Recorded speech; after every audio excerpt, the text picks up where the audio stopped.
Magic morning. Okay. Magic morning. Magic morning. Video on ചെയ്തിരിക്കാം. On ചെയ്തിരിക്കാം. Okay. അപ്പോൾ നമ്മുടെ ഇന്നത്തെ സെഷനിലേക്ക് പോവാം. എല്ലാവരും ഓക്കെ അല്ലേ?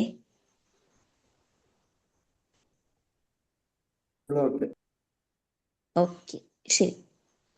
സോ നമുക്ക് നമ്മുടെ സെഷൻ എടുക്കുന്ന ഇന്ത്യൻ സോൺ ട്രെയിനർ ആയിട്ടുള്ള നമ്മുടെ KCM താഹിർ സാറാണ്. സോ സാർ ഇന്നത്തെ ടോപ്പിക് എന്ന് പറഞ്ഞാൽ ബി പോസിറ്റീവ് ഇതാണ്. ഓക്കെ. സോ ഈ ഒരു ടോപ്പിക്കിനെ കുറിച്ച് ഈ ഒരു സെഷൻ എടുക്കാൻ വേണ്ടി സാറിനെ ഇൻവൈറ്റ് ചെയ്യാണ്. Tahir sir, please welcome sir. Thank you so much. എന്റെ വോയിസ് ക്ലിയർ ആണെന്ന് ഞാൻ പ്രതീക്ഷിക്കുകയാണ്.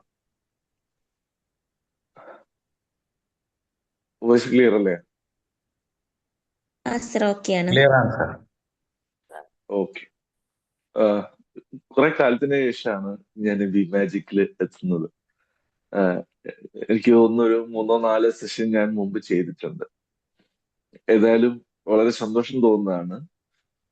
ഞാൻ എപ്പോഴും പറയാറുള്ളത് പോലെ ഇത്രയും നേരത്തെ എല്ലാ ദിവസവും ഇതിങ്ങനെ കൊണ്ടുപോവുക എന്ന് പറയുന്നത് ഒരു ഹെർക്കുലിയൻ ടാസ്ക് തന്നെയാണ്. അത് ബി മാജിക്കിന്റെ പ്രിയപ്പെട്ടവർ വളരെ ഗംഭീരമായി അത് ഏറ്റെടുക്കുന്നു എന്നുള്ളത് ഏറെ സന്തോഷം തരുന്ന കാര്യം തന്നെയാണ്. ഒപ്പം അതിന് കട്ടക്ക് നിൽക്കാൻ കുറെ പേര് ഉണ്ടാവുന്നു എന്നുള്ളത് അതിനേക്കാൾ സന്തോഷം തരുന്ന കാര്യം തന്നെയാണ്. എന്നോട് ടോപ്പിക് ചോദിച്ച സമയത്തെ ഞാനിങ്ങനെ ആലോചിച്ചു, അതിനെന്ത് പേര് കൊടുക്കണം എന്ന് ആലോചിച്ചു, എന്ത് പറയണം എന്ന് ആലോചിച്ച സമയത്ത് എനിക്ക് തോന്നിയിട്ടുള്ള ഒരു കാര്യം, പ്രത്യേകിച്ച് ഞാൻ ബി പോസിറ്റീവ് എന്ന് അതിനൊരു പേര് കൊടുത്തെങ്കിൽ പോലും കുറച്ച് കഥകള് രാവിലെ തന്നെ പറയാം എന്നതാണ് ഞാനിങ്ങനെ വിചാരിച്ചത്.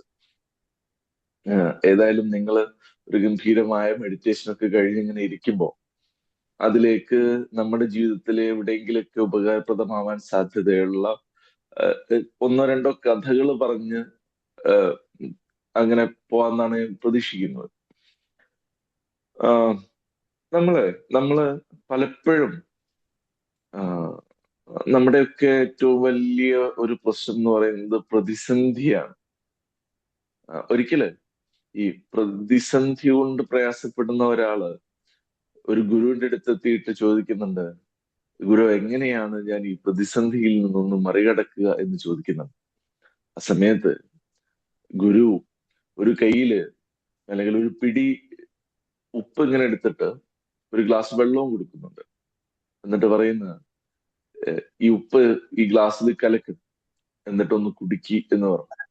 അങ്ങനെ ഈ വന്ന ആള് അതേപോലെ തന്നെ ഗ്ലാസ്സിൽ കലക്കി കുടിച്ചു. അത് കഴിഞ്ഞിട്ട് ഗുരു ചോദിച്ചു, ഇപ്പൊ എങ്ങനെയുണ്ട്, എന്താണ് ഫീൽ ചെയ്യുന്നത് എന്ന് ചോദിച്ചു. അപ്പൊ ഗുരു പറഞ്ഞു, ഈ വന്ന ആള് പറഞ്ഞു, ഗുരു ഉപ്പ് രസം കൊണ്ട് നാവില് വെക്കാൻ കൊള്ളുന്നില്ല, ഒരു കണക്കിനും എനിക്കിത് നാവില് വെക്കാൻ പറ്റുന്നില്ല, വല്ലാതെ ബുദ്ധിമുട്ടാണെന്നോ. അപ്പൊ ഈ ഗുരു അദ്ദേഹത്തെ വിളിച്ചിട്ട് ഒരു കിണറിന്റെ അടുത്ത് കൊണ്ടുപോയിട്ട് അവിടെയും ആ നേരത്തെ ചെയ്തതുപോലെ തന്നെ ഒരു പിടി ഉപ്പ് കൊടുത്തിട്ട് പറഞ്ഞു, ഇതൊന്ന് കിണറിലിട്, എന്നിട്ട് പിന്നെ ആ വെള്ളം ഒന്ന് കുടിക്കി എന്ന് പറഞ്ഞു. അപ്പൊ ഇദ്ദേഹം അതേപോലെ തന്നെ കിണറ്റില് ഈ ഉപ്പിട്ടു, കുടിച്ചു. ഇപ്പൊ എന്ത് തോന്നുന്നു എന്ന് ചോദിച്ചു. അപ്പൊ പറഞ്ഞു, നല്ല രുചിയുണ്ട്, കുഴപ്പങ്ങളൊന്നുമില്ല, ഗംഭീരമാണ് എന്ന് പറഞ്ഞു.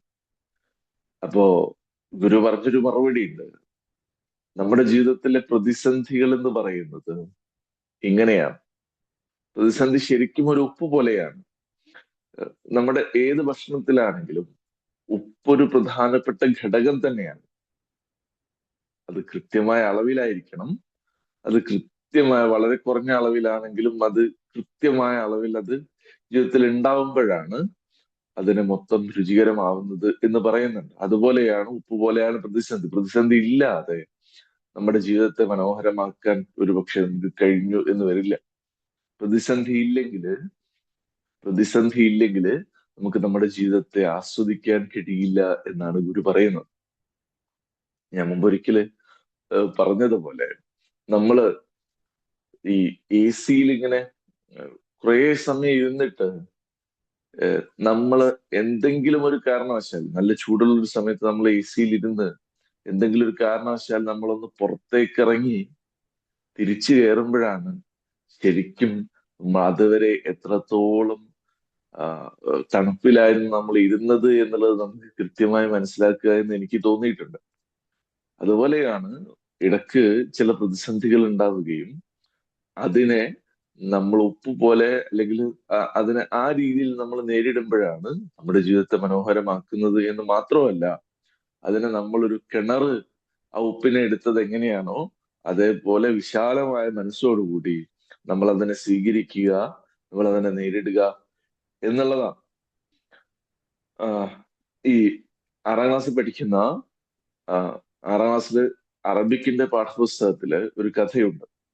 കഥ എങ്ങനെയാണ്, ഒരു മനോഹരമായ കാട്, ആ കാടിന്റെ നടുവില് ഒരു ഒരു അതിനേക്കാൾ മനോഹരമായിട്ടുള്ള ഒരു തടാകമുണ്ട്.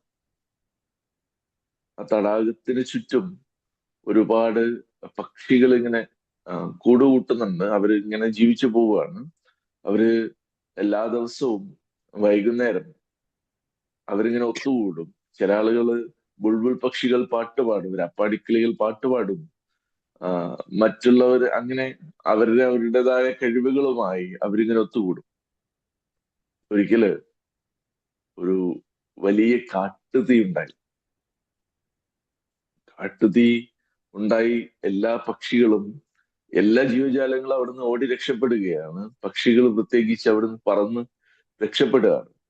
ആ സമയത്താണ് ഒരു മൂങ്ങ കാണുന്നത് ഒരു കുഞ്ഞു കിഡ്സൽ പക്ഷി അല്ലെങ്കിൽ ഒരു കുയില് ഇങ്ങനെ അതിന്റെ ഈ ചുണ്ടിൽ വെള്ളം എടുത്തിട്ട് തടാകത്തിൽ പോയിട്ട് തടാകത്തിൽ നിന്ന് വെള്ളം എടുത്തിട്ട് ഈ തീയുടെ മുകളിലേക്ക് എത്തുകയും അങ്ങനെ നിരന്തരം അങ്ങോട്ടും ഇങ്ങോട്ടും ചെയ്തുകൊണ്ടിരിക്കുന്നു. അപ്പൊ ഇത് കണ്ടപ്പോ മൂങ്ങക്ക് ഭയങ്കര കൗതുകമായി. അല്ലെങ്കിൽ ഇവൻ എന്താണ്, എല്ലാവരും ഓടി രക്ഷപ്പെടുന്ന സമയത്ത് ഇവൻ എന്താണ് ചെയ്യുന്നത് എന്നിങ്ങനെ മൂങ്ങ ഈ കിളിയോട് ചോദിക്കുന്നുണ്ട്. അപ്പോ കിളി പറയുന്ന, ഈ കിച്ചൽ പക്ഷി പറയുന്ന ഒരു മറുപടി ഉണ്ട്. അതെങ്ങനെയാണ്, എനിക്ക് ഈ തീയെ മുഴുവനായും അണയ്ക്കാനൊന്നും പറ്റില്ല, പക്ഷേ എന്നെ കൊണ്ടാവുന്നത് എന്തെങ്കിലും ഞാൻ ചെയ്തു എന്ന് എനിക്കൊരു സമാധാനത്തിനെങ്കിലും ഞാൻ ഈ ചെയ്യുന്ന പ്രവൃത്തി ഉപകാരപ്പെടുമല്ലോ എന്ന് ആ കിളി പറയുന്നുണ്ട്. The most important thing is enjoy your life, to be happy. It is all that matters. നമ്മുടെ ജീവിതത്തെ നമ്മൾ ഹാപ്പി ആക്കാൻ വേണ്ടി നമ്മളെ കൊണ്ടാവുന്ന കാര്യങ്ങൾ നമ്മൾ ചെയ്യുന്നു എന്നുള്ളതാണ് ഏറ്റവും പ്രധാനപ്പെട്ടത്. എല്ലാം കിട്ടിയിട്ട് എല്ലാ കാര്യങ്ങളുമായിട്ട് നമുക്ക് ഹാപ്പി ആവാനൊന്നും പറ്റില്ല. പ്രത്യേകിച്ച് പ്രതിസന്ധികൾ നമ്മൾ നേരിടുന്ന സമയത്ത് നമ്മുടെ ജീവിതത്തിൽ ഉറപ്പായിട്ടും നമ്മൾ പ്രതിസന്ധികളില്ലാത്തൊരു ജീവിതത്തെ കുറിച്ച് നമ്മൾ ചിന്തിക്കുകയേ വേണ്ട. പ്രതിസന്ധികളെ നേരിടുമ്പോൾ നമ്മൾ ആലോചിക്കേണ്ടത് ഇതാണ്, പിന്നെ എനിക്ക് ഇതെല്ലാം സംഭവിച്ചല്ലോ എന്ന് വിചാരിച്ചിട്ട് അത് ഏതിലാണെങ്കിലും അത് ഉപേക്ഷിക്കുന്നതിന് മുമ്പേ എനിക്ക് ചെയ്യാൻ പറ്റിയതത്രയും ഞാൻ അതിൽ ചെയ്തിട്ടുണ്ട് എന്ന് ഉറപ്പുവരുത്തുക എന്നുള്ളത് ഏറ്റവും പ്രധാനപ്പെട്ടാണ്. എന്റെ പെങ്ങളെ കുട്ടി ഈ ജെഇ എക്സാമിന് വേണ്ടിയിട്ട് പ്രിപ്പയർ ചെയ്തുകൊണ്ടിരിക്കുകയാണ്. അപ്പൊ അവൻ ഇടയ്ക്ക് വിളിച്ചിട്ട് പറയും, ഒട്ടും പറ്റുന്നില്ല, ഭയങ്കര ബുദ്ധിമുട്ടാണ് എന്ന് പറയും. അപ്പം ഞാൻ തിരിച്ചു പറയുന്ന ഒരു മറുപടി ഇങ്ങനെയാണ്, നിനക്ക് കൊടുക്കാനുള്ളതെല്ലാം കൊടുക്ക്. ഈ ഒരു വർഷം നിനക്ക് നീ നിന്റെ വേർപ്പും നിന്റെ സമയവും നിന്റെ സകലതും ഈ കൊടുക്ക്. ബാക്കി അങ്ങ് വരട്ടെ. ബാക്കി എന്ത് വന്നാലും നമ്മൾ സ്വീകരിക്കുക. ഈ എക്സാം കഴിഞ്ഞിട്ട് നീ ആലോചിക്കരുത് എനിക്ക് കുറച്ചുകൂടെ കൊടുക്കാമായിരുന്നു എന്നുള്ളത്. നീ ആലോചിക്കരുത്. എവിടെ ഈ പക്ഷി ചെയ്തതുപോലെ പിന്നെ അവരുടെ ആ കാടെല്ലാം കത്തിയമരുമ്പോ ആ പക്ഷിക്ക് പിന്നെ ആശ്വസിക്കാം, ഞാൻ എന്നെ കൊണ്ടാവും പോലെ ആ തീ അണയ്ക്കാൻ വേണ്ടി നോക്കിയിട്ടുണ്ട്. അല്ലെങ്കിൽ എവിടെയെങ്കിലും ഒരു തരിയെങ്കിലും, ഒരു വളരെ കുഞ്ഞു സ്ഥലമെങ്കിലും അണയ്ക്കാൻ എന്നെ കൊണ്ട് പറ്റിയിട്ടുണ്ട്. അങ്ങനെ ആവണം നമ്മുടെ ജീവിതവും. പ്രതിസന്ധികൾ വരുമ്പോ നമ്മൾ നമ്മളാൽ കണ്ട് ആ കഴിയുന്നത് ചെയ്തു എന്നുള്ളത് പൂർണ്ണമായി ഉറപ്പുവരുത്തുമ്പോഴാണ് ഏറ്റവും ചുരുങ്ങിയത് നമ്മളൊരു ധീരനായിരുന്നു എന്ന് ഏറ്റവും ചുരുങ്ങിയത് നമുക്കെങ്കിലും തോന്നുക എന്നുള്ളതാണ്. ഇപ്പോ ഞാനിങ്ങനെ മുമ്പൊക്കെ ഞാനിങ്ങനെ ആലോചിച്ചിരുന്നു, എന്തിനാണ് ഇപ്പൊ ഒരു സ്വീഡനിൽ നടക്കുന്ന അല്ലെങ്കിൽ ലോകത്തിന്റെ മറ്റെവിടെയോ നടക്കുന്ന ഒരു സംഭവത്തിന്റെ പേരിൽ എന്തിനാണ് കേരളത്തിൽ ഒരു ഐക്യദാർഢ്യം നടത്തുന്നത് അല്ലെങ്കിൽ ഒരു സമരം നടത്തുന്നത് എന്തിനാണ് എന്നുള്ളത് ഞാനിങ്ങനെ ആലോചിച്ചിട്ടുണ്ടായിരുന്നു. എനിക്ക് കിട്ടിയ ഉത്തരം ഇങ്ങനെയാണ്. ശരിയാണ്, ഇപ്പം സ്വീഡനിലോ അല്ലെങ്കിൽ സ്വിറ്റ്സർലാൻഡിലോ അല്ലെങ്കിൽ അങ്ങനെ ഏതെങ്കിലും ഒരു രാജ്യത്ത് എവിടെയെങ്കിലും പിന്നെ ഒരു പ്രശ്നം നടക്കുകയാണ്. നമ്മളെ കൊണ്ട് അവിടെ പോയി ആ പിന്നെ പ്രശ്നത്തിന് എന്തെങ്കിലും ചെയ്യാൻ ചിലപ്പോൾ നമുക്ക് പറ്റിയെന്ന് വരില്ല. പക്ഷെ എവിടെയെങ്കിലും ആരുടെയെങ്കിലും ശ്രദ്ധയിൽ നമ്മളെവിടെയുള്ള ഐക്യദാർഢ്യം പെട്ടാൽ അതൊരു പക്ഷെ ഗുണമാവും എന്നുള്ള അർത്ഥത്തിലാണ് നമ്മൾ ഇവിടെ അതിനൊക്കെ ഐക്യദാർഢ്യം പ്രകടിപ്പിക്കുകയൊക്കെ ചെയ്യുന്നത്. അണ്ണാർക്കണ്ണനും തന്നാലായത്.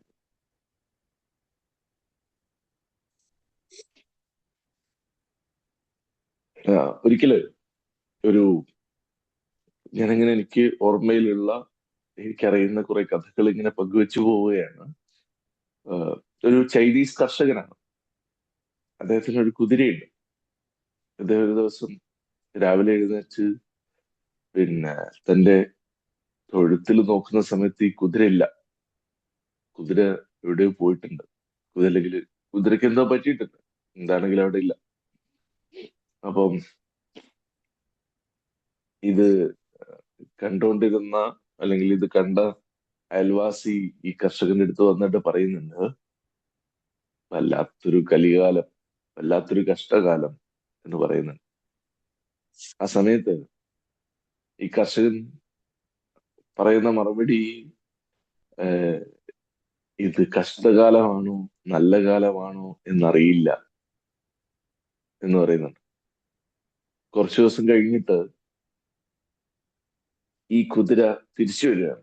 തിരിച്ചു വരുമ്പോ ഒരു മുഴുത്ത, അതിനേക്കാൾ ഗംഭീരമായ മറ്റൊരു കുതിരയെയും കൂടിക്കൊണ്ടാണ് ഈ തന്റെ കുതിര വരുന്നത്.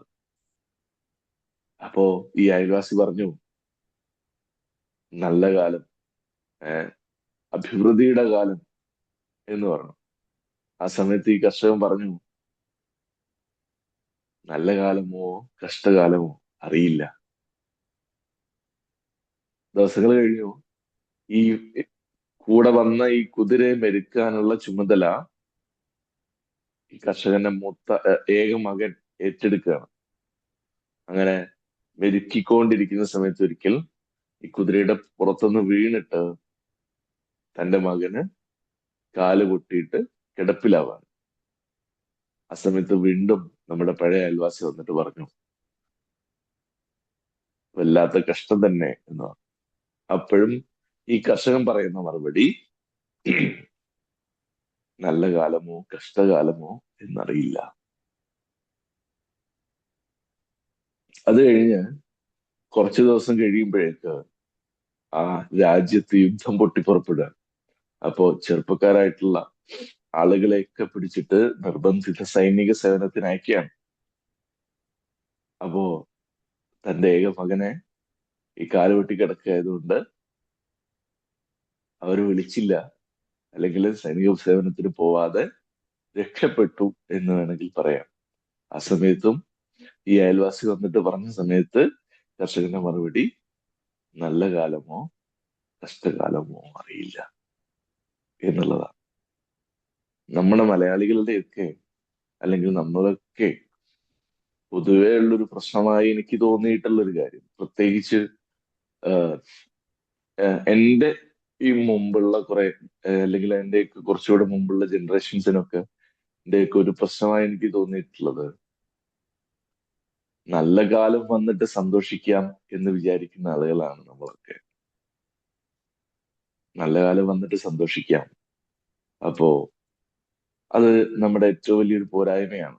ഇതെല്ലാം മാറിയിട്ട് ഇപ്പം ചില ആളുകളൊക്കെ ചിന്തിക്കാറുണ്ട്, യൂസഫ് അലി ആയിട്ട് MA യൂസഫ് അലി ആയിട്ട് എന്താക്കാം, ഞാൻ ദാനം കുടിച്ചു തുടങ്ങാം എന്നൊക്കെ വിചാരിക്കുന്ന ആളുകളുണ്ട്. അതുപോലെ നല്ല കാലം വന്നിട്ട് സന്തോഷിക്കാം, ഇതൊക്കെ റെഡിയായി, ഇതെല്ലാം എന്റേതായ എന്താണ് ഞാൻ വിചാരിക്കുന്ന രീതിയിലേക്ക് എത്തിയതിനു ശേഷം ഇതാലോചിക്കാം എന്ന് വിചാരിക്കുക, ഇത് റെഡിയാക്കാം എന്നതിൽ സന്തോഷിക്കാം എന്ന് വിചാരിക്കുന്ന ആളുകളുണ്ട്. നമ്മള് ഏത് സാഹചര്യത്തിലാണോ ആ സാഹചര്യത്തിൽ സന്തോഷിക്കുക എന്നുള്ളതാണ് നമുക്ക് ചെയ്യാൻ പറ്റുന്ന കാര്യം. എന്ന് പറഞ്ഞാൽ, take the responsibility of your self, because no one's going to take responsibility for you. ആരും നമുക്ക് വേണ്ടി റെസ്പോൺസിബിലിറ്റി ഏറ്റെടുക്കാനൊന്നും ഇല്ല. സോ നമ്മൾ സന്തോഷിക്കേണ്ട റെസ്പോൺസിബിലിറ്റി നമ്മൾ ഏറ്റെടുക്കണം. ജീവിതത്തിൽ ഏറ്റവും വലിയ പ്രശ്നം ഉണ്ടായി, അല്ലെങ്കിൽ ഏറ്റവും വലിയ സങ്കടകരമായ കാര്യം ഉണ്ടായ സമയത്ത്, ഉറപ്പായിട്ടും അതുണ്ടാവുന്ന സമയത്ത് അതിന്റെ 2 or 3 ദിവസം ഞാൻ വല്ലാതെ സങ്കടപ്പെട്ടിട്ടുണ്ട്. 4ാമത്തെ ദിവസം തൊട്ട് അല്ലെങ്കിൽ 3ാമത്തെ ദിവസം തൊട്ട് ഞാൻ ആലോചിച്ചു തുടങ്ങിയ കാര്യം, ഇത് എന്നെ സ്ട്രെങ്തൻ ചെയ്യാനുള്ള, എന്റെ മാനസികമായി അല്ലെങ്കിൽ എന്റെ കുടുംബത്തെ സ്ട്രെങ്തൻ ചെയ്യാനുള്ള ഒരു ഇൻസിഡന്റ് ആണ് എന്നാണ് ഞാൻ വിചാരിച്ചിരുന്നത്. സോ നമ്മൾ പറയാറില്ലേ, കണ്ണിൽ കൊള്ളേണ്ടത് പുരികത്തിൽ കൊണ്ടുപോയി എന്ന് നമ്മൾ ചില ഇൻസിഡന്റ് ഉണ്ടാവുമ്പോൾ നമ്മൾ പറയാറില്ലേ. ശരിക്കും നമുക്ക് എന്തെങ്കിലുമൊക്കെ പ്രശ്നങ്ങൾ ഉണ്ടാവുന്ന സമയത്ത് ആ രീതിയിലേക്ക് നമ്മളുടെ ചിന്തകൾ മാറ്റിയാൽ നമുക്ക് കുറെ കൂടി സമാധാനം ഉണ്ടാവും, കുറെ കൂടി സന്തോഷം ഉണ്ടാവും, കുറെ കൂടി സന്തോഷിക്കാം. അങ്ങനെയാണ് നമ്മുടെ ജീവിതം നമ്മൾ കൊണ്ടുപോവേണ്ടത് എന്നാണ് എനിക്ക് തോന്നിയിട്ടുള്ളത്. ഒരിക്കല് ഈ പരസ്പര വിശ്വാസത്തെ പറ്റി ക്ലാസ് എടുക്കുകയാണ് അധ്യാപകൻ. 2 കുട്ടികളെ ഇങ്ങനെ പിന്നെ ടേബിളിന്റെ അടുത്തേക്ക് വിളിപ്പിച്ചു, അതിനപ്പുറം ഇപ്പുറം ഇങ്ങനെ നിർത്തിച്ചു. എന്നിട്ട് പിന്നെ അതിന്റെ ടേബിളിന്റെ മുകളിലൊരു വലിയൊരു ബോൾ വെച്ചിട്ടുണ്ട്. അപ്പം ഒരു വലതുഭാഗത്തുള്ള കുട്ടിയോട് ചോദിച്ചു, എന്താണ് ഇതിന്റെ നിറം എന്ന് ചോദിച്ചു. അപ്പൊ ആ കുട്ടി പറഞ്ഞു, ഈ ബോളിന്റെ നിറം വെള്ളയാണ്. മറ്റേ കുട്ടിയോട് ചോദിച്ച സമയത്ത് മറ്റേ കുട്ടി പറഞ്ഞു, കറുപ്പാണ് എന്ന് പറഞ്ഞു. ഉറപ്പാണോ എന്ന് ചോദിക്കുന്നുണ്ട് അധ്യാപകൻ. അപ്പം അതേ എന്ന് പിന്നെ തിരിച്ചു മറുപടി പറയുന്നുണ്ട് എന്നുള്ളതിന്റെ അപ്പുറത്തേക്ക് ഇവര് തർക്കിക്കാൻ തുടങ്ങി. പിന്നെ ഇതാ കണ്ടൂടെ, ഇത് കറുപ്പാണ് എന്നൊരാളും ഇത് വെളുപ്പാണ് എന്നുള്ളത് മറ്റേയാളും തർക്കിക്കാൻ തുടങ്ങി. അപ്പൊ അധ്യാപകൻ ഇവരെ 2 പേരെയും വിളിച്ചിട്ട് മാറ്റി, അല്ലെങ്കിൽ ഭാഗം മാറ്റി നിർത്തിച്ചു. ഇപ്പോഴോ എന്ന് ചോദിച്ചു. അപ്പൊ 2 പേരും പറഞ്ഞു, ശരിയാണ്, നീ പറഞ്ഞതാണ് ശരി എന്ന് പറഞ്ഞു. ചുരുക്കി പറഞ്ഞാൽ ആ ബോളിന്റെ ഒരു ഭാഗം വെളുപ്പും ഒരു ഭാഗം കറുപ്പുമായിരുന്നു. നമ്മൾ പലപ്പോഴും എനിക്ക് തോന്നിയിട്ടുള്ളത്, എനിക്ക് തോന്നിയിട്ടുള്ള കാര്യമാണ്, നമ്മൾ പലപ്പോഴും നമ്മൾ ടെൻഷൻ ആവുന്നത്, എനിക്ക് തോന്നിയിട്ടുള്ളത്, നമ്മൾ വേറെ എന്തൊക്കെയോ അല്ലെങ്കിൽ മറ്റുള്ളവരുടെ കാര്യം ഏറ്റെടുക്കുക, നമ്മളുടേത് മാത്രമാണ് ശരി എന്ന് വാദിക്കുമ്പോഴാണ് നമ്മൾ കൂടുതൽ സ്ട്രെസ്ഡ് ആവുന്നത് എനിക്ക് തോന്നിയിട്ടുണ്ട്. ഇപ്പോ ഞാനും മുസ്തഫക്കയും ഇരുന്ന് ഇങ്ങനെ സംസാരിക്കുകയാണെന്ന് വിചാരിക്കാം. ആ സമയത്ത് മുസ്തഫക്ക ഒരു കാര്യം പറയുന്നു, മുസ്തഫക്കയുടെ ശരിയാ പറയുന്നത്, എനിക്കതിന് എന്റേതായ ശരിയുണ്ട്. ശരിയാണ്, എന്റെ ശരിയും എനിക്ക് എന്റെ ശരിയും അദ്ദേഹത്തിന്റെ ശരിയുമുണ്ട്. പക്ഷേ ഒരിക്കലും എന്റേത് മാത്രമാണ് ശരി എന്ന് ഞാനും, മുസ്തഫക്കാന്റേത് മാത്രമാണ് ശരിയെന്ന് മുസ്തഫയ്ക്കയും വിചാരിക്കാത്തിടത്തോളം അതിൽ സന്തോഷമുണ്ട്. എന്റേത് മാത്രമാണ് ശരി. നമ്മൾ പറയാറുണ്ട്, I am okay, you are okay. ആ നിലപാടാണ് നമ്മൾ എപ്പോഴും വേണ്ടത് എന്നാണ് എനിക്ക് തോന്നിയിട്ടുള്ളത്. സോ അത് നമ്മുടെ ജീവിതത്തെ ഏറ്റവും സിമ്പിളാക്കി, ഏറ്റവും ഹമ്പിളാക്കി നമ്മളെ മുന്നോട്ട് കൊണ്ടുപോകാൻ സാധിക്കും എന്നാണ് തോന്നിയിട്ടുള്ളത്. ഇപ്പൊ പറയാറില്ലേ, വിട്ടുകൊടുക്കൽ കൂടി ഒരു സന്തോഷമാണ്, ഒരു വിജയമാണ് എന്ന് പറയാറുണ്ട് ചില സമയങ്ങളിലൊക്കെ. സോ ആ രീതിയിലേക്ക് നമ്മുടെ ശരികളുണ്ട്, അവർക്ക് അവരുടേതായ ശരികളുണ്ടെന്നേ. രണ്ടും വെച്ച് കൊടുക്കുമ്പോഴാണ് രണ്ടും ഏഹ്, രണ്ടും നമ്മള് എന്താണ് നമ്മൾ അംഗീകരിച്ചു കൊടുക്കുമ്പോഴാണ് ജീവിതം മനോഹരമായി മുന്നോട്ട് പോകുന്നത് എന്നാണ് തോന്നിയിട്ടുള്ളത്. ആഹ് ഒരു ഒരു പോലീസുകാരൻ ഒരു പോലീസുകാരൻ രാവിലെ ഡ്യൂട്ടിക്ക് പോകുന്ന സമയത്തും തിരിച്ചു വരുമ്പോഴും തന്റെ വീടിന്റെ മുറ്റത്തൊരു മരമുണ്ട്. ആ മരത്തിന്റെ അടുത്ത് പോയിട്ട് ആ മരത്തിനെ തലോടി ആ മരത്തിന്റെ ഇലകളെ പരിപാലിച്ച് അങ്ങനെയാണ് രാവിലെ പോകുമ്പോഴും തിരിച്ചു വരുന്ന സമയത്തും ഈ പോലീസുകാരൻ ചെയ്യുന്നത്. ഇത് കണ്ടിട്ടുള്ള എന്റെ അയൽവാസി രാഘവേട്ടന് ഒരു സംശയം തോന്നും. കാര്യം ദിവസവും ഇയാളത് ചെയ്യുന്നുണ്ട്, ഈ പോലീസുകാരൻ ചെയ്യുന്നുണ്ട്. എന്താണ് ആ മരത്തിന്റെ പ്രത്യേകത എന്നറിയാൻ വേണ്ടിയിട്ട് രാഘവേട്ടൻ ഈ പോലീസുകാരന്റെ അടുത്ത് എത്തിയിട്ട് ചോദിക്കുന്നുണ്ട്, എന്താണ് ആ മരത്തിന്റെ പ്രത്യേകത എന്ന് ചോദിക്കുന്നുണ്ട്. എന്താണ് ഈ ഇങ്ങനെ എല്ലാ ദിവസവും അവിടെ പോകുമ്പോഴും വരുമ്പോഴും ഈ മരത്തിന്റെ അടുത്ത് എത്തുന്നത് എന്ന് ചോദിക്കുന്നുണ്ട്. ആ സമയത്ത് ഈ പോലീസുകാരൻ കൊടുക്കുന്ന മറുപടി, ഇതെന്റെ ടെൻഷൻ സൂക്ഷിക്കുന്ന മരമാണ് എന്നാണ്. രാഘവേട്ടനൊന്നും മനസ്സിലായില്ല. രാഘവേട്ടൻ ചോദിച്ചു, അതെന്താടാ അങ്ങനെ, അങ്ങനെ പറ്റുമോ? ഇത് കേട്ടുകേൾവിയില്ലാത്തൊരു സംഗതിയാണല്ലോ എന്ന് പറഞ്ഞു. അങ്ങനെ ഒരു മരം ഉണ്ടോ എന്നൊക്കെ ചോദിച്ചു.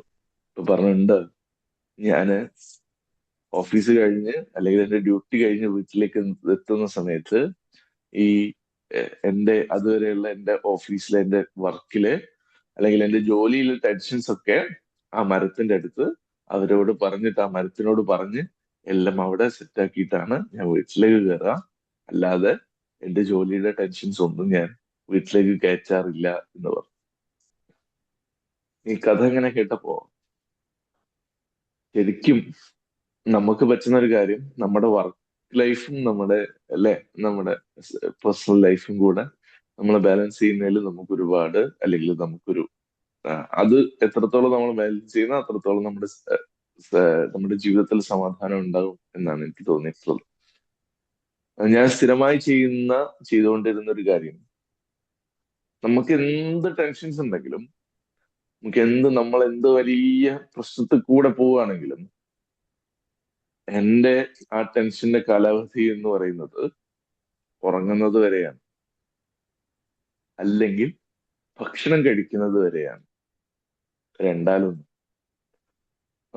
അധികവും ഞാൻ ഉറങ്ങുന്ന സമയത്ത് ഞാൻ ചെയ്യാറുള്ളത്, കിടന്ന് ഒരുപക്ഷെ നമ്മളെ കൊണ്ട് ഒരു കണക്കിനും പറ്റാത്ത സൂപ്പർ നാച്ചുറൽ ആയിട്ടുള്ള കാര്യങ്ങൾ, ഒരുപക്ഷെ അല്ലെങ്കിൽ നാച്ചുറൽ ആയിട്ടുള്ള കാര്യങ്ങൾ എന്തോ ആവാം, ഞാൻ ചെയ്യുന്നതായി, ഞാൻ അത്തരം ഒരു സ്ഥാനത്തേക്ക് ഞാൻ എത്തിപ്പെട്ടതായി ഞാൻ ഇങ്ങനെ ആലോചിച്ചതിന് ശേഷം അതിലൊരു കഥ ഉണ്ടാക്കി, അത് വെച്ചിട്ടൊരു കഥയുണ്ടാക്കി, ആ കഥയിലേക്ക് തലേന്ന് ഞാൻ എവിടെയാണോ നിർത്തിയത് അവിടുന്ന് അങ്ങോട്ട് ആഡ് ചെയ്ത് അങ്ങനെ ഒരു കഥ ഉണ്ടാക്കിയതിന് ശേഷമാണ്, അല്ലെങ്കിൽ അതിങ്ങനെ ചേർത്ത് വെച്ചതിന് ശേഷമാണ് ഞാൻ ഉറങ്ങാറുള്ളത്.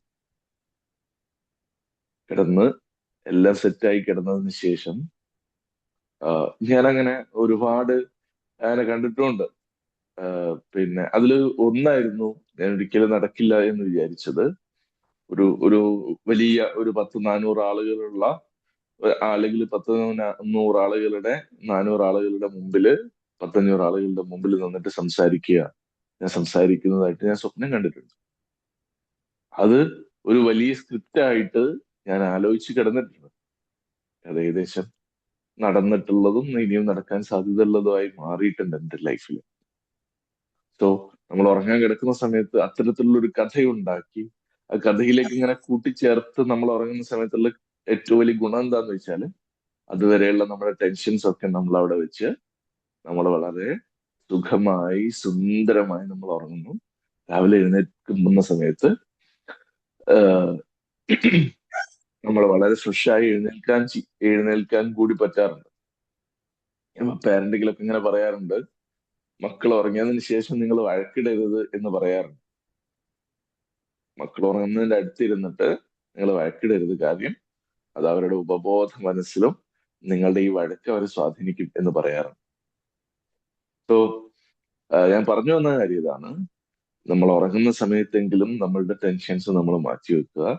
നമ്മുടെ വർക്കിലുള്ള നമ്മുടെ ജോബിലുള്ള ടെൻഷനുകളെ നമ്മൾ വീട്ടിലേക്ക് കൊണ്ടുവരാതിരിക്കുക എന്നുള്ളതാണ്. തിരിച്ചും നമ്മുടെ വീട്ടിലെ ടെൻഷൻസ്, നമ്മുടെ വീട്ടിലെ പ്രശ്നങ്ങളെ നമ്മുടെ വർക്കിലേക്ക് നമ്മൾ കൊണ്ടുവരാതിരിക്കുക എന്നുള്ളതാണ്. ആ പോലീസുകാർ ചെയ്തതുപോലെ ഒരു ടെൻഷൻ സൂക്ഷിക്കുന്ന മരമൊക്കെ ഉണ്ടാക്കുന്നത് നല്ലതാണ് എന്നാണ് എനിക്ക് തോന്നിയിട്ടുള്ളത്. അല്ലാതെ ജീവിതത്തിൽ നമുക്ക് ടെൻഷൻസ് ഒഴിവാക്കിയിട്ട് നേരത്തെ പറഞ്ഞതുപോലെ ഒരു നുള്ളു ഉപ്പ് ഇല്ലാതെ നമുക്ക് മുമ്പോട്ട് പോകാൻ കഴിയില്ല. ടെൻഷൻസ് ഒക്കെ ഉണ്ടാവും, അതവിടെ വെക്കുക, അത് ഇതിനെ വെക്കേണ്ടടുത്ത് വെക്കുക, എന്നിട്ട് അതിനെ വിശാലമായി കണ്ടുകൊണ്ട് നമ്മൾ മുന്നോട്ട് പോവുക എന്നുള്ളതാണ് എനിക്ക് തോന്നിയിട്ടുള്ളത്. നമ്മൾ അതിനൊരിക്കൽ ക്യാരി ഫോർവേഡ് ചെയ്യാതിരിക്കുക എന്നുള്ളതാണ്.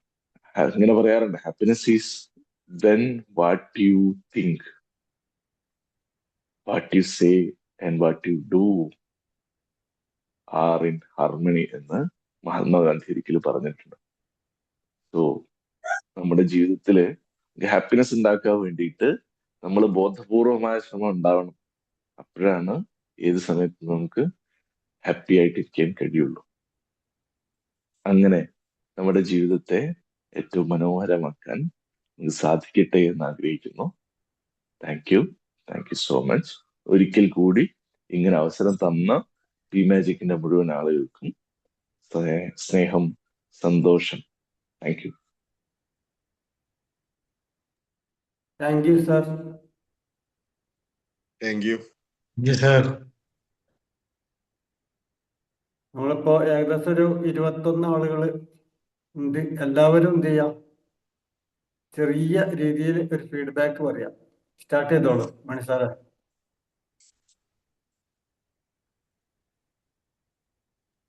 ഉദ്ഘാടനം മണി സാറേ. Magic morning. നല്ലൊരു സെഷൻ ആയിരുന്നു സാർ. വളരെ ആത്മവിശ്വാസം അതേപോലെ തന്നെ സന്തോഷം തോന്നുന്ന ഒരു ക്ലാസ്സാണ്. അപ്പം പലതരം ഇന്ന് ഒരുപാട് നല്ല നല്ല കഥകളിലൂടെ ആ കാര്യങ്ങൾ നമുക്ക് വിശദീകരിച്ച് തരികയുണ്ടായി. പ്രത്യേകിച്ച് ആ കിണറിന്റെ കാര്യം സാർ പറഞ്ഞതുപോലെ, പിന്നെ ഈ കാട്ടുതീന്റെ കാര്യം, പിന്നെ കുട്ടികളുടെ കാര്യം, പിന്നെ നമ്മൾ ഓക്കെ ആയാലും മറ്റുള്ളവരും ഓക്കെ എന്നുള്ള ഇതിൽ നമ്മളെ ഭാഗത്തു നിന്ന് ചിന്തിക്കുമ്പോൾ ശരിയായിരിക്കും, മറ്റുള്ളവരുടെ ഭാഗത്തു നിന്ന് ചിന്തിക്കുമ്പോൾ വേറെ ഒരു തരത്തിലായിരിക്കും. അപ്പൊ അത് മനസ്സിലാക്കിയിട്ട് നമ്മൾ പെരുമാറുക എന്നുള്ളതും, വീട്ടിലെ കാര്യങ്ങൾ വീട്ടിലും ഓഫീസിലെ കാര്യങ്ങൾ ഓഫീസിലും ഒക്കെ ആക്കിയിട്ട് നോക്കുക. അപ്പൊ നല്ല രീതിയിൽ ഇന്നത്തെ കഥകളിലൂടെ എങ്ങനെ ജീവിതം മനോഹരമാക്കി കൊണ്ടുപോകാന്നുള്ളതിന് നല്ലൊരു ടിപ്സ് ആണ് ഇന്ന് കിട്ടിയത്. Thank you very much sir. നന്നായിരുന്നു. അടുത്ത ആള് പറഞ്ഞോളൂ. Good morning sir. ഇന്നത്തെ ക്ലാസ് നല്ലൊരു ക്ലാസ് ആയിരുന്നു, നല്ല ടോപ്പിക് ആയിരുന്നു. കാരണം നല്ലൊരു ഉദാഹരണം, പ്രശ്നങ്ങളില്ലാതെ നമ്മൾ മുന്നോട്ട് പോകാൻ പറ്റില്ല. ജീവിതത്തിൽ പ്രശ്നങ്ങൾ ഉണ്ടാവും, അത് എങ്ങനെ മാനേജ് ചെയ്യണമെന്ന് നല്ല ഈ ക്ലാസ്സിലൂടെ മനസ്സിലാക്കിയത്. നല്ല ക്ലാസ്, നല്ല ടോപ്പിക്. എന്റെ ഉദാഹരണമാണ് ആ പോലീസുകാരന്റെ ഒരു കാര്യം. കാരണം നമ്മൾ എവിടെയാണ് അത് അവതരിപ്പിക്കുന്നത്, അത് ആ പ്രശ്നങ്ങൾ വീട്ടിൽ കൊടുത്തിട്ട് പ്രശ്നങ്ങൾ കൂടുതലല്ലാതെ അത് നമ്മൾ ഏത് ഭാഗത്താണ് അത് വെക്കേണ്ടത്. നല്ലൊരു സൂപ്പർ ടോപ്പിക്കാണ്. ഇനിയും ഇതുപോലത്തെ ഒരു ക്ലാസ്സുകൾ പ്രതീക്ഷിക്കുന്നു. Thank you. Okay, thank you. അടുത്ത ആള് ബഷീർ സാറ് പറഞ്ഞോളൂ.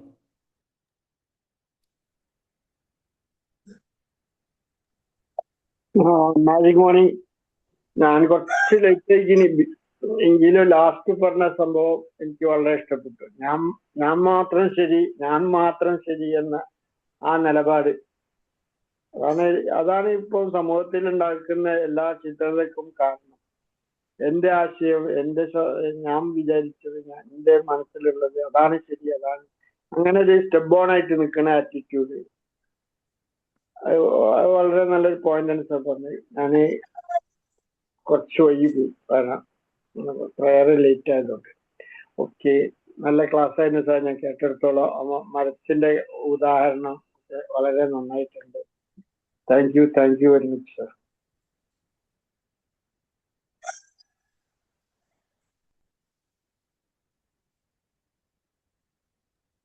ഹലോ, പറഞ്ഞോളൂ. പിന്നെ മാജിക് മോർണിംഗ്. പറഞ്ഞോളൂ. വളരെ നല്ലൊരു ക്ലാസ്. പറഞ്ഞ പോലെ നമ്മളാണ് ശരിയെന്നുള്ള ചിന്തകൾ മാറ്റി നമ്മുടെ ഭാഗത്തുനിന്ന് അല്ലാതെ മറ്റുള്ള ആളുകളുടെ ഭാഗത്തു കൂടി ചിന്തിച്ച് പ്രവർത്തിക്കുകയാണെന്നുണ്ടെങ്കിൽ നമുക്ക് ഏതൊരു കാര്യങ്ങളായാലും ഇപ്പൊ രണ്ട് വ്യക്തികൾ തമ്മിലുള്ള ഒരു പ്രശ്നമായാലും സോൾവ് ചെയ്യാൻ പറ്റും. വളരെ നല്ലൊരു ക്ലാസ് ആയിരുന്നു സാർ. വളരെയധികം ബി പോസിറ്റീവ് ആയിട്ടുള്ള ഒരു ക്ലാസ് തന്നെയായിരുന്നു. അതുപോലെ സാറിന്റെ ശൈലിയും അതെ വളരെയധികം ഇഷ്ടപ്പെട്ടു. ആളുകൾക്ക് ഒരു കഥ പറഞ്ഞു കൊടുക്കുന്ന ആ ഒരു ഫീൽ തന്നെ കിട്ടി. Thank you sir, thank you so much. Okay, അടുത്താള്. Morning everybody. എന്തായാലും വളരെ നല്ലൊരു ക്ലാസ് ആയിരുന്നു. കാരണം നമ്മളെ കുറച്ച് ചിന്തിപ്പിച്ചു സാറ്, നമ്മളെ ചിന്തിക്കാനായിട്ട് പ്രേരിപ്പിച്ചു. ഓരോ കഥകളിലൂടെയും ഓരോ ആശയങ്ങൾ തന്നപ്പോഴും നമ്മളെ മനസ്സ് നമ്മൾ അറിയാതെ തന്നെ ചിന്തിച്ചു, ഇങ്ങനെ ചെയ്യാലോ, അല്ലെങ്കിൽ ഇതേ രീതിയിൽ വർക്ക് പ്രഷർ മാറ്റാൻ കഴിയുമല്ലോ, അല്ലെങ്കിൽ ഇതേ രീതിയിൽ നമ്മുടെ ചിന്തകളെ പരിവർത്തനം ചെയ്യാലോ. ഇങ്ങനെയുള്ള ചിന്തകളെ മാറ്റിക്കൊണ്ട്, നമ്മുടെ ആശയങ്ങളെ മാറ്റിക്കൊണ്ട് നമുക്ക് സന്തോഷമായിട്ടിരിക്കാൻ പറ്റുന്ന നല്ല ടിപ്സ് നല്ല കഥകളിലൂടെ പറഞ്ഞു തന്നു. Thank you very much. വേറെ ഇനിയാരാ? ബീനമൻ കേക്ക് ഉണ്ടാക്കാൻ പോയ പോലെ. മാജിക് മോർണിംഗ് സാർ, നല്ല ക്ലാസ് ആയിരുന്നു. കുറെ നല്ല പോയിന്റുകൾ കിട്ടിയിട്ടുണ്ട്. അതിനകത്ത് സാറ് സ്ക്രിപ്റ്റ് എഴുതുന്ന ആ രീതിയില്ലേ, കിടക്കുന്നതിന് മുൻപ് എഴുതി വെച്ചിട്ടുള്ള അത് നല്ല ഇഷ്ടപ്പെട്ട്. അതൊന്ന് ചെയ്യണമെന്ന് ആഗ്രഹിക്കുന്നുണ്ട്. Thank you sir. ഇനിയാരാ? ദിവ്യ പറയണ്ടോ? ജെസ്സി പറയണ്ടോ?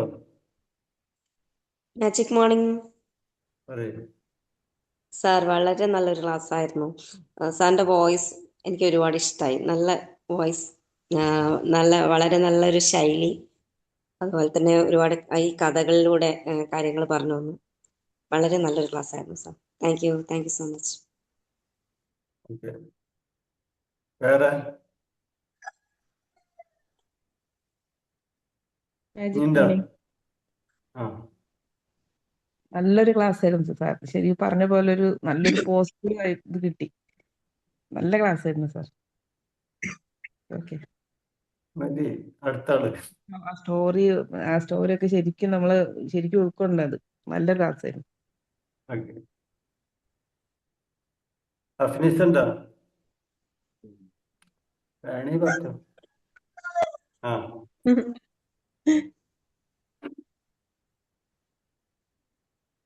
Hello, good morning sir. പറയൂ. നല്ലൊരു ക്ലാസ് ആയിരുന്നു സർ. നമ്മളെങ്ങനെയാണ് പ്രശ്നങ്ങളെ എങ്ങനെ നോക്കിക്കാണുന്ന രീതി, അതായത് നമ്മളുടെ മനോഭാവത്തെ എങ്ങനെ മാറ്റിയിട്ട് പോസിറ്റീവായിട്ട് കൊണ്ടുവരാമെന്നുള്ളത് കഥകളിലൂടെ സർ പറഞ്ഞ് മനസ്സിലാക്കി തന്നു. Thank you so much sir. ഈ മരം ആർക്കെങ്കിലും ആഗ്രഹം ഉണ്ടെങ്കിൽ മണിസാറിനൊന്ന് വിളിച്ചാൽ മതിട്ടോ. ഈ സങ്കടം പറഞ്ഞ മരം മണിസാറിന്റെ അടുത്തുണ്ട്. Good morning.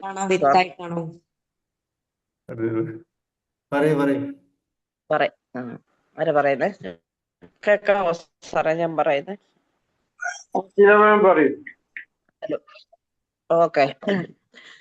തീർച്ചയായിട്ടും സാർ, നമ്മുടെ ജീവിതത്തിൽ പ്രതിസന്ധികളില്ലാതെ ജീവിതം മുന്നോട്ട് കൊണ്ടുപോകാൻ പറ്റത്തില്ല. പക്ഷെ ആ പ്രതിസന്ധികളെ നമ്മൾ എങ്ങനെ നോക്കിക്കണ്ട് അതിനെ മാനേജ് ചെയ്ത് നമ്മുടെ ജീവിതം എങ്ങനെ സന്തോഷമാക്കാവുന്ന സാറ് നല്ല കഥകളിലൂടെ നമുക്ക് പറഞ്ഞു തന്നു. പിന്നെ നമ്മൾ മറ്റുള്ളവരെ അംഗീകരിക്കാൻ നമ്മൾ ശ്രമിക്കണം. പലപ്പോഴും ജീവിതത്തിൽ മറ്റുള്ളവർ പറയുന്നത് അംഗീകരിക്കാതെ വരുമ്പോഴാണല്ലോ പ്രശ്നങ്ങൾ കൂടുതൽ വഷളാവുകയും ഒക്കെ നമ്മളെപ്പോഴും കാണുന്നതാണ്. രണ്ടുപേര് തമ്മിലുള്ള തർക്കത്തിൽ ഈവൻ അത് ഒരാളുടെ മരണത്തിലേക്ക് വരെയൊക്കെ പോകുന്ന വാർത്തകൾ നമ്മൾ പേപ്പറിൽ കാണാറുണ്ട്. അപ്പം തീർച്ചയായിട്ടും നമ്മുടെ എതിർവശത്ത് നിൽക്കുന്ന ആളിനെയും കൂടി പരിഗണിച്ചാൽ നമുക്ക് പ്രശ്നങ്ങളൊക്കെ സോൾവ് ചെയ്താൽ പോകാൻ പറ്റും എന്ന് പറഞ്ഞു. പിന്നെ നമ്മൾ എന്ത് ചെയ്യുവാണെങ്കിലും അതെല്ലാം കഴിഞ്ഞിട്ട് അയ്യോ എനിക്ക് ഇത്തിരി കൂടി ചെയ്യാമായിരുന്നു എന്ന് ചിന്തിച്ചിട്ട് കാര്യമില്ല.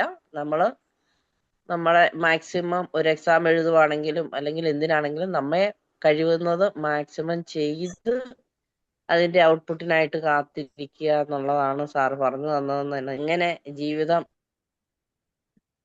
ഹാപ്പിയാക്കാം എന്നുള്ള ഒരു ആശയം.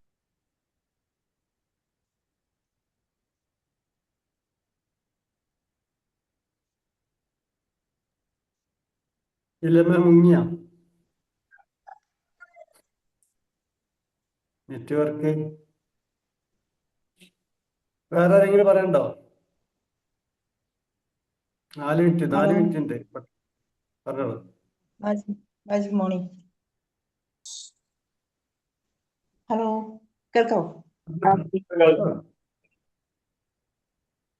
നല്ല ക്ലാസ് ആയിരുന്നു സാറിൻ്റെത്. സാറിന്റെ ക്ലാസ് ഫസ്റ്റ് ടൈമാണ് കേൾക്കുന്നത്. നേരത്തെ ഇതിൽ കൊടുത്തിരുന്നോന്നറിയില്ല, ഫസ്റ്റ് ടൈമാണ്.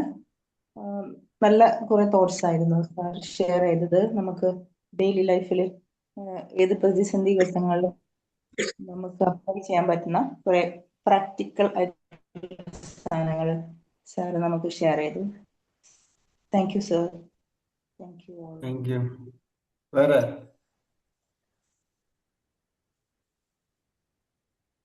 ഇനി ആർക്കും പ്രതിസന്ധി ഘട്ടല്ലേ? എല്ലാരും രാവിലെ കുളിച്ചിട്ടാണോ വന്നത്? അതൊരു പ്രതിസന്ധിയാണ് ഇപ്പൊ അല്ലേ? ഇപ്പൊ അതൊരു പ്രതിസന്ധിയാണ്. അപ്പൊ എന്തായാലും നമ്മൾ കുളിക്കുമ്പോ ഒരു പ്രതിസന്ധി ഘട്ടം തരണം ചെയ്തിട്ടാണ് വന്നിട്ടുണ്ട്. ഞാനൊക്കെ പ്രതിസന്ധി ഘട്ടം തരണം ചെയ്തിട്ടുണ്ട്. നിങ്ങളെങ്ങനെ അല്ല, കുളിച്ചോ? കുളി പറഞ്ഞപ്പോ ആ കിളി ചെയ്ത മാതിരി ഒരു പാട്ട വെള്ളം എടുത്തിട്ട് ഒഴിച്ചിട്ട് കുളിന്ന് അറിയാൻ പറ്റൂലേ?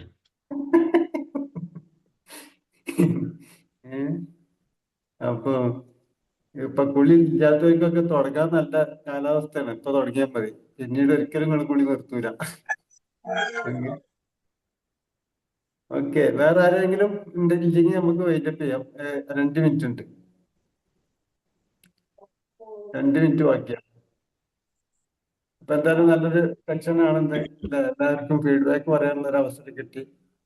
ഒരു 20 അതെ, ഫീഡ്ബാക്ക് പറയാന്ന് പറഞ്ഞാല് നമ്മളുടെയും ഒരു ഉന്നമനത്തിന് വേണ്ടിയിട്ടാണ് നമ്മൾ ഈ ഫീഡ്ബാക്ക് പറയുന്നത്. ആർക്കെങ്കിലും ഉണ്ടോ? അല്ലെങ്കിൽ വേണ്ടിയിട്ട് ചെയ്യാം. എന്താ വേണ്ടി?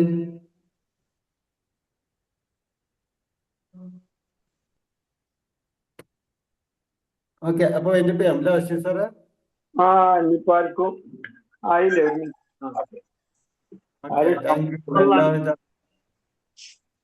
നല്ലൊരു സെക്ഷൻ കൈകാര്യം ചെയ്ത സാറിന് നന്ദി രേഖപ്പെടുത്തുന്നു. അതുപോലെ തന്നെ ഇന്ന് പങ്കെടുത്ത എല്ലാവർക്കും വളരെയധികം നന്ദി. Thank you. Thank you Tahir sir. Thank you all. Thank you. Thank you Tahir sir. Thank you all. Thank you all.